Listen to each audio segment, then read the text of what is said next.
देखिए tag, bag और tag, bag, rag भी लिख सकते हैं इसको अपन। अब ये बैग पे बैग है तो ये उसको यदि पता है साउंड तो वो बैग पे गोला लगाते हैं।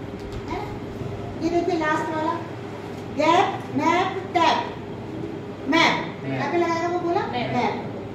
तो इस तरह की वर्कशीट यदि हम बना लें तो ये हमेशा यूज होंगी। कुछ नहीं हो सकता इनका, बच्चे इनको खेलें, खेल खेल में इनको यूज करें और ये पढ़ा सकते हैं। और ऐसे मैंने बहुत सारे बनाए।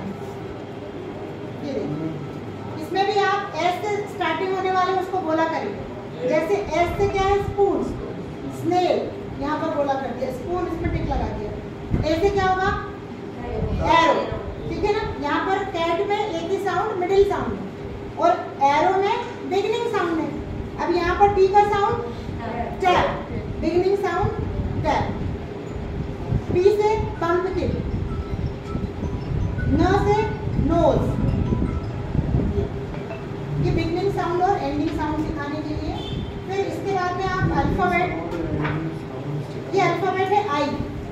अब आई से क्या स्टार्ट होता है आइस, तो यहाँ से इसको मैच करेंगे। आइस से कि ये टैप शुरू होता है, टॉप शुरू होता है, नो।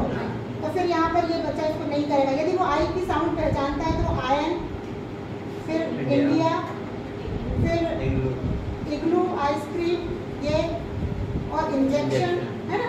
तो इस तरह से ये इम्पोर्ट, ऐसे वो बाकी दूसरे शब्द भी लिखे हैं। पर यदि वो सिर्फ आई की साउंड पहचानता है तो वो उन सभी पे जाकर के वो बना देगा। तो इसके मैंने सारे लेटर्स के बना रखे हैं। यहाँ पर मैं बना रही हूँ, ये एल का है।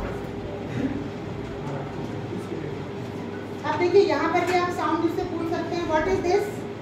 फ्रॉग। साउंड बिगिनिंग साउंड फ। What is this? Bell. What is this? Bell. Beginning sound ब। तो ये उसका हम आकलन में हम इस तरह से यूज कर सकते हैं। ठीक लगा? मतलब है यूजफुल है ना, ऐसा बना सकते हैं आप।